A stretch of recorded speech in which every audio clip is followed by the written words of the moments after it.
She said, "You're overreacting. It was just a kiss with my coworker. He was drunk." I didn't argue. I just stopped answering. A week later, she was on my porch in tears, saying she made a mistake. I just stepped aside, said I know, and shut the door. Hey viewers, before we move on to the video, please make sure to subscribe to the channel and hit the like button if you want to see more stories like this. Thanks. Buckle up, folks. This happened about a year ago, but I'm finally at a point where sharing it feels cathartic instead of raw. I'm Alex, 28 at the time, working as a project manager in a mid-sized city. Stable job, nothing flashy, but it paid the bills and let me save for the future. That's who I am. Reliable, committed, the guy who shows up. And that's how I was with Emily. We met in college, junior year. She was studying marketing, full of big dreams about climbing the corporate ladder, traveling the world, all that. I was the engineering major grinding through late nights in the lab. But we clicked. She said I grounded her, made her feel safe in a way no one else did. I believed it. After graduation, I supported her through everything. When she lost her first job during a company downsizing, I covered rent for months while she job hunted. I even turned down a better-paying gig out of state because she begged me not to leave her behind. "We're a team, Alex," she'd say, curling up on the couch with me after a rough day. "I couldn't do this without you." Flash forward 5 years. We're living together in a cozy apartment downtown. I'm pulling 50-hour weeks, but I make time, cooking dinners, planning weekend getaways, even helping her prep for presentations at her new marketing firm. She was rising fast there, networking like crazy. I'd hear about office happy hours, team-building retreats. "It's all professional," she'd assure me with a kiss on the cheek. But lately, things felt off. She'd come home late, phone glued to her hand, giggling at texts she wouldn't show me. I'd ask casually, "Everything good?" And she'd brush it off. "Just work stuff, babe. Don't worry." I tried not to. I trusted her. But doubt creeps in slow, doesn't it? Like a leak you ignore until the floor's soaked. One night, she left her phone charging while showering. A notification popped up from Jake. Work. I shouldn't have looked, but I did. Photos from an office party the weekend before. Her and this guy Jake, her coworker, arms around each other, laughing. Then a text. "Last night was fun. Can't stop thinking about that kiss." My stomach dropped. I scrolled up. More messages, flirty banter, plans to grab drinks alone next time. It wasn't just one slip. This had been building. When she came out, towel-wrapped and humming, I held up the phone. My voice was steady, even though my chest felt like it was caving in. "Emily, what's this?" She froze, eyes widening for a split second before she recovered. Then she rolled them, like I was the one being ridiculous. "Oh my God, Alex, you're overreacting.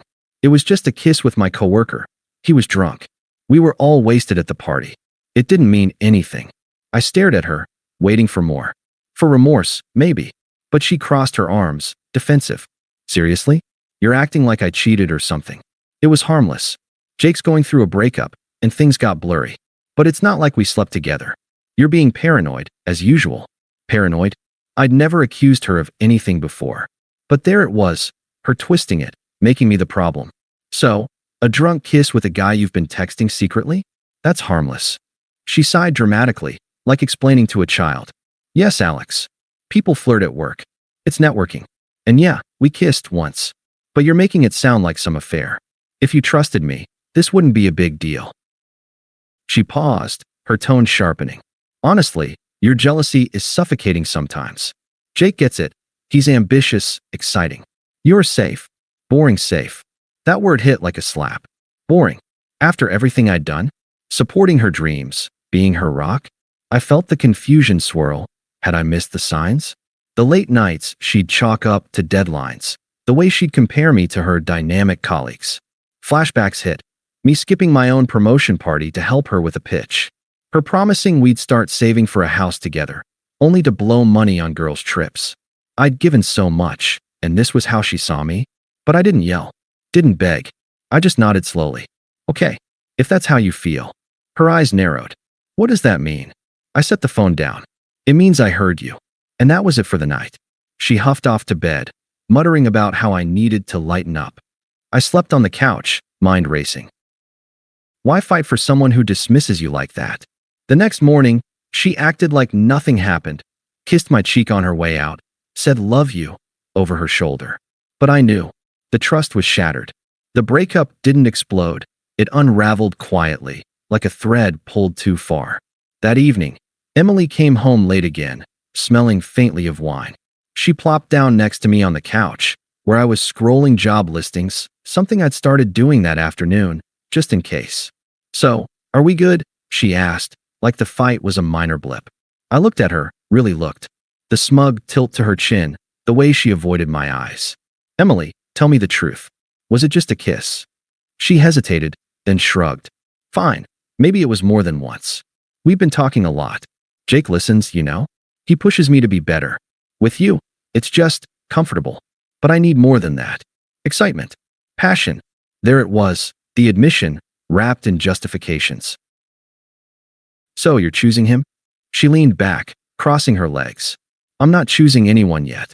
But yeah, I've been thinking we need a break. You're great, Alex, but you're holding me back. My career's taking off, and Jake gets that world. He's got connections, ideas. We clicked at that party because he's not afraid to take risks. You play it safe, always planning, saving. It's boring. I deserve someone who matches my energy. Her words stung, but I felt a strange calm settle. Twisted logic, blaming me for her betrayal, acting like cheating was an upgrade. And the kiss? The texts? Excuses? No, it happened because we've grown apart. You don't excite me anymore. Jake does. But hey, we can still be friends or something. She said it so casually, like discarding a shirt that no longer fit. Smug, dismissive, as if I should thank her for the honesty. I didn't argue. No tears, no pleas. If that's what you want, go for it. She blinked, surprised. That's it. You're not going to fight for us. Why would I? You've made your choice. She stood up, irritated now. Wow, okay. If you're going to be petty about it. Fine. I'll crash at a friend's tonight. Give you space to cool off. She packed a bag quickly, slamming drawers. As she headed for the door, she turned with a final jab. You'll regret this, Alex. No one's going to put up with your routine life like I did. I said nothing. Just watched her leave. The door clicked shut, and the apartment felt empty, but not in a bad way. More like relief. That night, I changed the locks, prepaid for a locksmith earlier. Practical, right? Blocked her number. No dramatic announcement. I just detached. Stopped answering everything. The next few days were rough.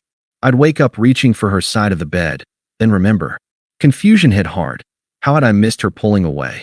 Flashbacks to better times. Our first road trip, laughing over flat tires. Me surprising her with tickets to a concert she loved, even though I hated crowds. I'd sacrificed pieces of myself to make her happy, and she'd called it boring. I sat with the unfairness, journaling it out, hitting the gym harder. Friends checked in. I told them minimally. We split. It's done. No bad-mouthing. I kept my dignity. A week passed in silence from my end. I focused on work, applied for that out-of-state job I'd passed on before. Started running mornings, clearing my head. The hurt lingered, but it sharpened my resolve. I wasn't going to beg for scraps. Karma didn't take long. Maybe 2 weeks after she left. I didn't seek it out. It found me through mutual friends. Turns out, Jake wasn't the knight she imagined. He was her senior at the firm, recently divorced, with a reputation for mentoring younger women.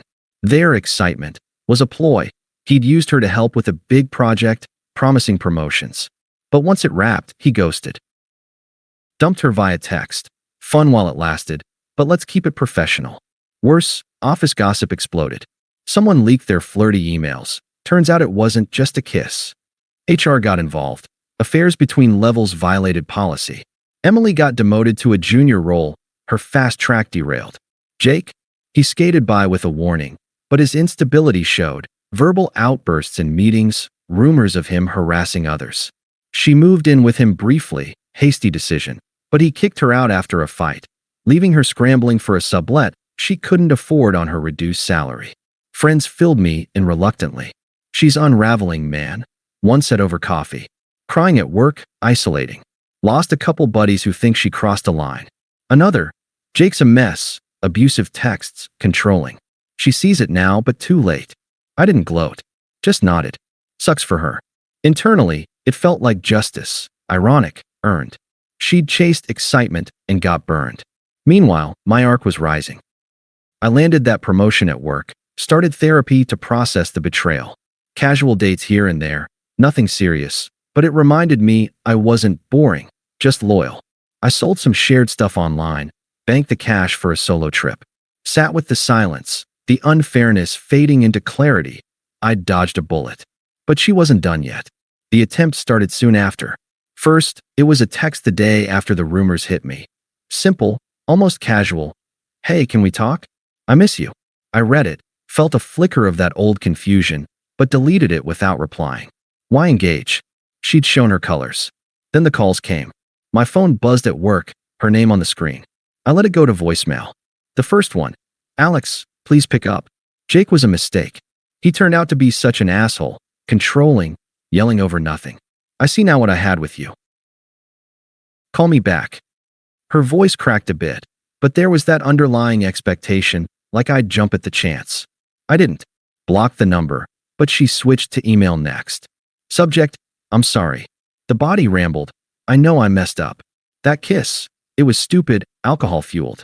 But you overreacted, and now everything's falling apart. My job's a mess because of the drama, and Jake dumped me like trash. I need my rock back. We were good together, weren't we? Let's meet and fix this." Need her rock? Funny how I was boring before, but now essential. I archived it, no response. That's when she roped in others, her toxic circle, the ones who'd enabled her. First, her best friend Mia texted, "Dude, Emily's wrecked. She's crying nonstop. You gotta give her another shot. She knows she screwed up. Don't be the guy who holds grudges." That guy? I'd been the one holding everything together. Then her brother called from out of town. We'd never been close, but he'd always been blunt. "Listen, Alex, my sister's an idiot, but family's family. She told me about the coworker thing. Dumb, but not the end of the world. Man up and take her back. She's broke now, crashing on couches. You gonna let her suffer?" Unpleasant, pushy, like it was my duty to fix her mess. I said calmly, "Not my problem anymore," and hung up. Her mom emailed next, all guilt-tripping. "Alex, you're like a son to us. Emily's heartbroken. She realizes you were the stable one. Please, for old time's sake, hear her out. She's lost without you." Toxic undertone, implying I owed them. I replied once, to all of them via a group email. "Respect my space. This is done." Then blocked. But desperation ramped up. A few days later, voicemails from a burner number. Her, I could tell. "Alex, why are you ignoring me?" I said I'm sorry.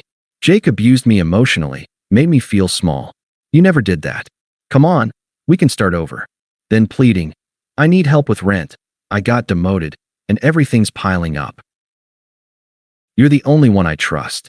Hypocrisy dripping. She'd chased excitement, now begging for my safe stability. It escalated to anger when silence persisted. Another voicemail. "Fine, be petty. You think you're better than me now? I gave you 5 years, and this is how you repay? Ignoring me like I'm nothing? How dare you?" Her true colors shone. Smug dismissal flipped to furious entitlement. Friends told me she was ranting online, subposting about exes who ghost after one mistake. One mutual buddy forwarded a screenshot. "Some people act all loyal until you slip, then poof, gone." Pathetic. I sat with it all, the attempts piling like unread notifications. Confusion from the start had evolved. Now it was clear. She'd manipulated me, compared me, betrayed me. But I wasn't vulnerable anymore. Gym sessions turned into routines, work into passion projects. I even started seeing someone casually, Sarah, a colleague who'd always been kind. No rush, but it felt good. "Emily's please." Background noise. I protected my peace, detaching further each time. Still, she didn't stop. Showed up at my apartment one night, banging on the door. "Alex, open up. I know you're in there. We need to talk, now." Tear-streaked face through the peephole, disheveled hair. I didn't open. Called building security instead. That was the peak. Her desperation laid bare, power reversed. She discarded me cruelly. Now she unraveled while I rebuilt. The final nail came at our mutual friend Tom's birthday party, a low-key gathering at a local bar a month later. I debated going. Knew she might show, given the overlap in circles, but I wasn't hiding. I'd moved on, landed the out-of-state job offer, but turned it down for a better local promo. Sarah and I were official now, Nothing flashy, but real. I arrived with her on my arm, feeling grounded, evolved. The place was buzzing, string lights, laughter, clinking glasses. Tom slapped my back. Glad you came, man. Heard about Emily. Rough. I shrugged it off. Then I spotted her across the room, huddled in a corner, nursing a drink, looking worn. Bags under her eyes, clothes rumpled like she'd stopped caring. Our eyes met. She beelined over, ignoring Sarah at first. Alex, she started, voice shaky but urgent. Thank God. I've been trying to reach you. Can we talk? Privately. Her eyes darted, desperate. I stayed calm, sipping my beer. Here's fine. What's up? She glanced at Sarah, then back. Never mind. Look, I messed up big time. That kiss with Jake? Stupid. He was drunk, I was drunk. But it snowballed because I felt stuck with you. No, wait, that came out wrong. I mean, you were safe, but I needed more. But now? He's gone, my job's tanked. Friends ditched me after the truth came out. I'm alone, Alex. Take me back. We can fix this, I promise I'll change. Hypocrisy on full display. Echoing her old excuses, twisting logic again. Blaming alcohol, then me, then begging. The crowd nearby quieted, sensing the tension, public unraveling, her failure on display against my quiet thriving. I met her eyes, indifferent. You said I was overreacting. Turns out I wasn't. You chose excitement over loyalty, called me boring. Remember? I deserve someone who matches my energy. Well, you got what you chased, and it burned you. She teared up, voice rising. But I was wrong. Jake was abusive, fake. You're the real deal. Please, Alex, I'm sorry. I need you. Mirror time. You needed me as a backup. Your words, not mine. But I've moved on. Built something better. You've got your life. I've got mine, without the drama. She grabbed my arm. That's it. You're just done? After everything. I stepped back gently, Sarah squeezing my hand. Yeah, I know you made a mistake. Yours, not mine. Firm, definitive. No sympathy, just facts. She stood there, irrelevant now. As I turned away, rejoining the party. Whispers followed, friends seeing the contrast. Her desperate, me composed, upgraded. She left soon after, head down. Last I heard, she moved back with her parents, piecing things together. Me? I focused on growth, new routines, real connections. She was a chapter closed. Thanks for watching. Make sure to subscribe to the channel and hit the like button. What do you think about this story? Share it in the comments.